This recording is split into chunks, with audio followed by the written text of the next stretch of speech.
एक समय की बात है। एक सुंदर और विशाल स्कूल था जिसका नाम था दिल।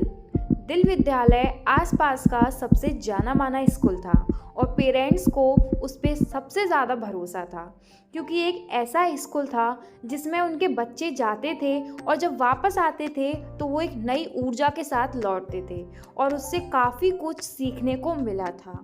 इस वजह से सिर्फ आसपास के ही नहीं, दूर दूर से पेरेंट्स अपने बच्चों को उस विद्यालय में पढ़ने के लिए भेजते थे।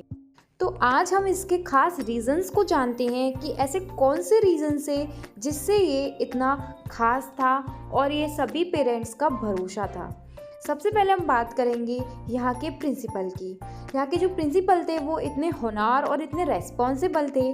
उनका नाम था मिस्टर ऐसे नॉट।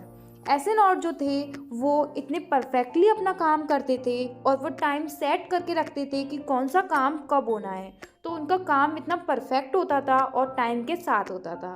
उनके मैनेजर भी थे जिनका नाम था एवी नॉट। एवी नॉट जो थे वो बसेस का टाइम सेट करते थे कि कौन सी बस कौन से टाइम पे आएगी और कौन से टाइम पे जाएगी, इसलिए इस स्कूल का काम एकदम टाइम के हिसाब से चलता था। अब बात करते हैं सबसे खास बात की कि इसमें 4 जादुई कमरे भी थे। 4 ऐसे जादुई कमरे जिनमें बच्चे जाते थे और जब लौट कर आते थे तो एक नई ऊर्जा के साथ निकलते थे। सबसे पहले कमरे की बात करें तो उसका नाम था राइट एट्रियम। राइट एट्रियम में बच्चों की सबसे पहले अटेंडेंस लगती थी। वो शैतान बच्चे जो दुनिया भर से इस स्कूल में आते थे, उन सबकी अटेंडेंस इसी कमरे में लगाई जाती थी और फिर बच्चों को बोला जाता था कि आज तुम्हें एक ऐसी जगह पर ले जाया जाएगा जहाँ पर तुम एक नई ताजगी का एहसास कर पाओगे। तो बच्चे इतनी खुश हो जाते थे और बोलते थे हमें जल्दी उस जगह जाना है। तो उसके बाद उन्हें राइट वेंट्रिकल में ले जाया जाता था और बोला जाता था कि यहाँ तुम सबको तैयार होकर रहना है, तो यहाँ से तुम्हें एक बस पिक करेगी और तुम्हें उस शानदार सी जगह पर ले जाया जाएगा।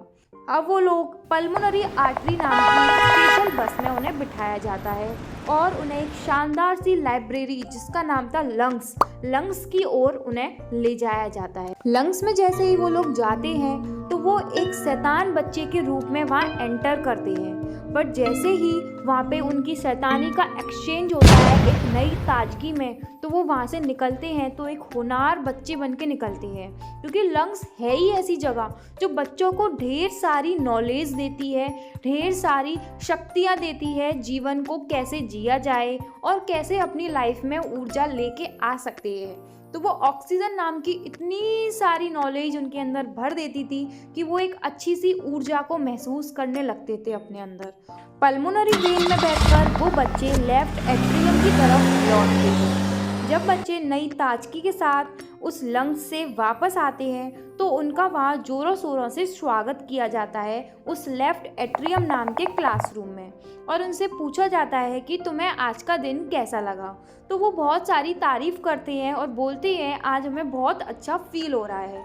जो हमारे अंदर CO2 नाम की शैतानियाँ भरी हुई थी वो हम वहाँ से निकाल कर आ गए और हम अपने अंदर ऑक्सीजन जैसी खूबियों को लेकर आए हैं और हमारे अंदर एक नई ताजगी आ चुकी है। अब तो हमें अपने घर जाना है और अपने पेरेंट्स को बताना है कि हम स्कूल में बहुत कुछ सीख कर आए हैं। अब उनको लेफ्ट एट्रियम से लेफ्ट वेंट्रिकल में लाया जाता है जहाँ पे उनकी स्कूल बस उनका इंतज़ार कर रही होती है, जो उनको उनके घर वापस छोड़ कर आएंगी। वो भी कुछ स्पेशल टाइप की बस होती है जिनका नाम होता है एओटा। उसमें वो सारे बच्चे बड़ी ही खुशी से अपने घर लौटते हैं ताकि वो अपनी ज़िंदगी की नई ऊर्जा को फील कर सकें और अपने घर जाके रेस्पिरेशन के थ्रू ATP मॉलिक्यूल्स का फॉर्मेशन कर सकें। तो यहाँ पे उन बच्चों की कहानी को बताया गया है कि कैसे उनकी स्कूल की जर्नी बड़ी ही अच्छी होती है और हर दिन वो एक नई ऊर्जा के साथ अपने घर लौटते हैं।